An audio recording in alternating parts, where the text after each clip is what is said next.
సాత్విక భావం.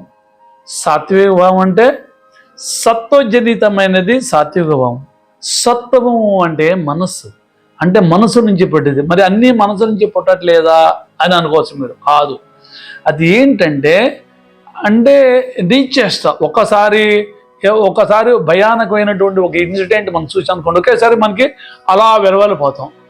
అంటే స్తంభము, స్వేదము, రోమాంచము, స్వరభంగము, వైవర్ము, అసు, ప్రళయం, ఇటువంటి అన్నీ కూడా ఇవేమవుతుందంటే మనకి సాత్విక భావాలు అయినాయి అన్నమాట. అంటే ఏంటంటే ఇప్పుడు స్వమిరా యదువంశ సుధాం బుద్ధి చంద్ర అని మనం చేసాం అనుకోండి, యదువంశ సుధాం బుద్ధి చంద్ర, ఇలా చేసేది ఏమవుతుందంటే మనకి అది ఆ భావం అంటే పదం యొక్క అర్థాన్ని మనం తెలియజేస్తుంటాం.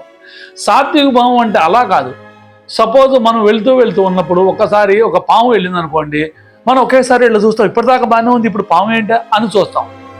ఒక కారణహేతువైనటువంటి ఆ పాము వెళ్ళడం, దానివల్ల మనకి అనుకోకుండా బాడీలో వచ్చేటువంటి ఆ ఎక్స్ప్రెషన్ని సాత్విక భావం అంటారు. అందువల్ల అది సత్వజనితమైనది సాత్విక భావం అయిందనమాట.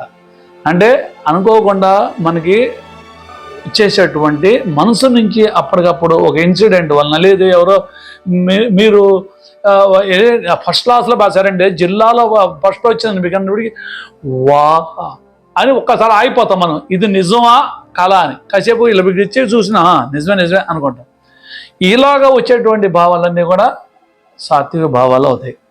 మనకి రసము భావం అయిపోయింది. అంటే స్థాయి భావాలు, సంచారీ భావాలు, సాత్విక భావాలు, ఇవన్నీ కూడా ప్రతిదీ కూడా విభావ అనుభవాలతో అనుసంధానమై ఉంటుంది.